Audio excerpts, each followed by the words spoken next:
किसी शहर के रेलवे स्टेशन पर एक भिखारी रहता था। वह वहां आने जाने वाली रेलगाड़ियों में बैठे यात्रियों से भीख मांगकर अपना पेट भरता था। एक दिन जब वह भीख मांग रहा था तो सूट बूट पहने एक लंबा सा व्यक्ति उसे दिखा। उसने सोचा कि यह व्यक्ति बहुत अमीर लगता है, इससे भीख मांगने पर यह मुझे जरूर अच्छे पैसे देगा। वह उस लंबे व्यक्ति से भीख मांगने लगा। भिखारी को देखकर उस लंबे व्यक्ति ने कहा, तुम हमेशा मांगते ही हो, क्या कभी किसी को कुछ देते भी हो? भिखारी बोला, साहब मैं तो भिखारी हूं, हमेशा लोगों से मांगता ही रहता हूं, मेरी इतनी औकात कहां कि किसी को कुछ दे सकूं। लंबा व्यक्ति बोला, जब किसी को कुछ दे नहीं सकते तो तुम्हें मांगने का भी कोई हक नहीं है। मैं एक व्यापारी हूं और लेन देन में ही विश्वास करता हूं। अगर तुम्हारे पास मुझे कुछ देने को हो तभी मैं तुम्हें बदले में कुछ दे सकता हूं। तभी वह स्टेशन आ गया जहां पर उस लंबे व्यक्ति को उतरना था। वह ट्रेन से उतरा और चला गया। इधर भिखारी उसकी कही गई बात के बारे में सोचने लगा। उस लंबे व्यक्ति के द्वारा कही गई बात उस भिखारी के दिल में उतर गई। वह सोचने लगा कि शायद मुझे भीख में अधिक पैसा इसीलिए नहीं मिलता क्योंकि मैं उसके बदले में किसी को कुछ दे नहीं पाता हूं। लेकिन मैं तो भिखारी हूं, किसी को कुछ देने लायक भी नहीं हूं। लेकिन कब तक मैं लोगों को बिना कुछ दिए केवल मांगता ही रहूंगा? बहुत सोचने के बाद उस भिखारी ने निर्णय किया कि जो भी व्यक्ति उसे भीख देगा तो उसके बदले में वह भी उस व्यक्ति को कुछ जरूर देगा। लेकिन अब उसके दिमाग में यह प्रश्न चल रहा था कि वह खुद भिखारी है तो भीख के बदले में वह दूसरों को क्या दे सकता है। इस बात को सोचते हुए 2 दिन हो गए, लेकिन उसे अपने प्रश्न का कोई उत्तर नहीं मिला था। तीसरे दिन जब वह स्टेशन के पास बैठा हुआ था तभी उसकी नजर कुछ फूलों पर पड़ी जो स्टेशन के आसपास के पौधों पर खिल रहे थे। उसने सोचा, क्यों ना मैं लोगों को भीख के बदले कुछ फूल दे दिया करूं। उसको अपना यह विचार अच्छा लगा और उसने वहां से कुछ फूल तोड़ लिए। अब वह ट्रेन में भीख मांगने पहुंचा। अब जब भी कोई उसे भीख देता तो उसके बदले में वह भीख देने वाले को कुछ फूल दे देता। उन फूलों को लोग खुश होकर अपने पास रख लेते थे। अब भिखारी रोज फूल तोड़ता और भीख के बदले में उन फूलों को लोगों में बांट देता था। कुछ ही दिनों में उसने महसूस किया कि अब उसे बहुत अधिक लोग भीख देने लगे हैं। वह स्टेशन के पास के सभी फूलों को तोड़ लाता था। जब तक उसके पास फूल रहते थे तब तक उसे बहुत से लोग भीख देते थे। लेकिन जब फूल बांटते बांटते खत्म हो जाते तो उसे भीख भी नहीं मिलती थी। अब रोज ऐसा ही चलता रहा। एक दिन जब वह भीख मांग रहा था तो उसने देखा कि वही लंबा व्यक्ति ट्रेन में बैठा है जिसकी वजह से उसे भीख के बदले फूल देने की प्रेरणा मिली थी।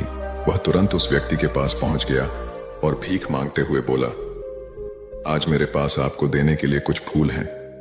आप मुझे भीख दीजिए तो बदले में मैं आपको कुछ फूल दूंगा। उस लंबे व्यक्ति ने उसे भीख के रूप में कुछ पैसे दे दिए और भिखारी ने कुछ फूल उसे दे दिए। उस लंबे व्यक्ति को यह बात बहुत पसंद आई। वह बोला, वाह क्या बात है, आज तुम भी मेरी तरह एक व्यापारी बन गए हो। इतना कहकर फूल लेकर वह लंबा व्यक्ति अपने स्टेशन पर उतर गया। लेकिन उस लंबे व्यक्ति द्वारा कही गई बात एक बार फिर से उस भिखारी के दिल में उतर गई। वह बार बार उस लंबे व्यक्ति के द्वारा कही गई लाइन के बारे में सोचने लगा और बहुत खुश होने लगा। उसकी आंखें अब चमकने लगीं। उसे लगने लगा कि अब उसके हाथ सफलता की वह चाबी लग गई है जिसके द्वारा वह अपने जीवन को बदल सकता है। वह तुरंत ट्रेन से नीचे उतरा और उत्साहित होकर बहुत तेज आवाज में ऊपर आसमान की तरफ देखकर बोला, मैं भिखारी नहीं हूं, मैं तो एक व्यापारी हूं। मैं भी उस लंबे व्यक्ति जैसा बन सकता हूं, मैं भी अमीर बन सकता हूं। लोगों ने उसे देखा तो सोचा कि शायद यह भिखारी पागल हो गया है और अगले दिन से वह भिखारी उस स्टेशन पर फिर कभी नहीं दिखा। लेकिन 6 महीने बाद इसी स्टेशन पर 2 व्यक्ति सूट बूट पहने हुए यात्रा कर रहे थे। दोनों ने एक दूसरे को देखा तो उनमें से एक ने दूसरे से हाथ मिलाया और कहा, क्या आपने मुझे पहचाना? दूसरा व्यक्ति बोला, नहीं, क्योंकि मेरे हिसाब से हम लोग पहली बार मिल रहे हैं। पहला व्यक्ति बोला, नहीं, आप याद कीजिए, हम पहली बार नहीं बल्कि तीसरी बार मिल रहे हैं। दूसरा व्यक्ति बोला, मुझे याद नहीं, वैसे हम पहले 2 बार कब मिले थे? अब पहला व्यक्ति मुस्कुराया और बोला, हम पहले भी 2 बार इसी ट्रेन में मिले थे। मैं वही भिखारी हूं जिसको आपने पहली मुलाकात में बताया कि मुझे जीवन में क्या करना चाहिए और दूसरी मुलाकात में बताया कि मैं वास्तव में कौन हूं। दूसरा व्यक्ति मुस्कुराया और अचंभित होते हुए बोला, ओह, याद आया, तुम वही भिखारी हो जिसे मैंने एक बार भीख देने से मना कर दिया था और दूसरी बार मैंने तुमसे कुछ फूल खरीदे थे। लेकिन आज तुम ये सूट बूट में कहां जा रहे हो और आजकल क्या कर रहे हो? तब पहला व्यक्ति बोला, हाँ, मैं वही भिखारी हूं, लेकिन आज मैं फूलों का एक बहुत बड़ा व्यापारी हूं और इसी व्यापार के काम से ही दूसरे शहर जा रहा हूं। कुछ देर रुकने के बाद वह फिर बोला, आपने मुझे पहली मुलाकात में प्रकृति का वह नियम बताया था जिसके अनुसार हमें तभी कुछ मिलता है जब हम कुछ देते हैं। लेन देन का यह नियम वास्तव में काम करता है। मैंने यह बहुत अच्छी तरह महसूस किया है, लेकिन मैं खुद को हमेशा भिखारी ही समझता रहा। इससे ऊपर उठकर मैंने कभी सोचा ही नहीं। और जब आपसे मेरी दूसरी मुलाकात हुई तब आपने मुझे बताया कि मैं एक व्यापारी बन चुका हूं। अब मैं समझ चुका था कि मैं वास्तव में एक भिखारी नहीं बल्कि व्यापारी बन चुका हूं।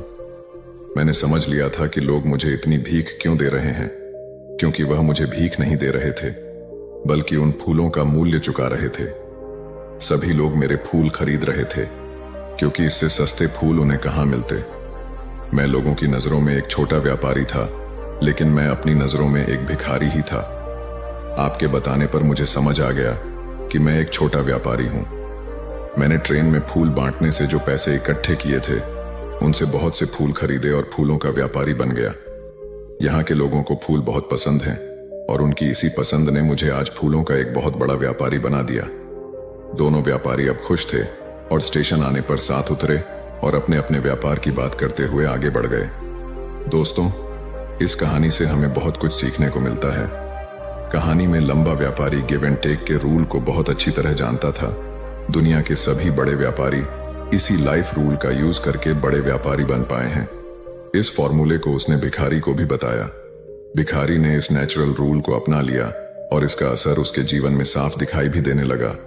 वह जान चुका था कि उसे क्या करना चाहिए, लेकिन अपनी छोटी सोच के कारण वह खुद को भिखारी मानता रहा। वह स्वयं को ही नहीं पहचान पाया। वह अपने आत्मसम्मान को नहीं जगा पाया, जिसकी वजह से वह अपनी थिंकिंग भी नहीं बदल पाया। यह कहानी हमें बताती है कि हम यदि अपनी सोच बदल लें तो उससे कुछ भी हासिल किया जा सकता है। यदि हम खुद को छोटा समझते रहेंगे तो हम हमेशा छोटे ही बने रहेंगे। बड़ा बनने के लिए हमें अपने विचारों को बदलना होगा। हमें खुद के बारे में बड़ा सोचना होगा, तभी हम बड़े बन पाएंगे।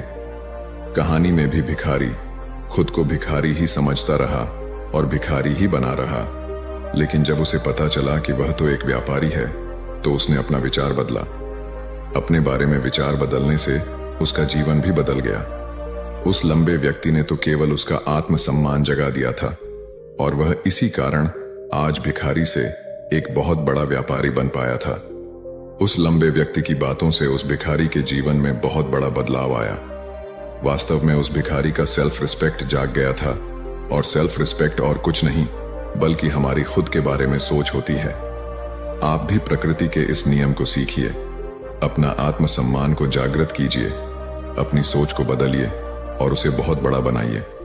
ऐसा करके तो देखिए, आप पाएंगे कि आपका जीवन बदल चुका है तथा आप एक पहाड़ पर सबसे ऊपर खड़े हैं और पहाड़ का नाम है सफलता।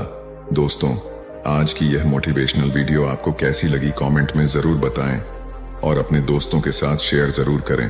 धन्यवाद।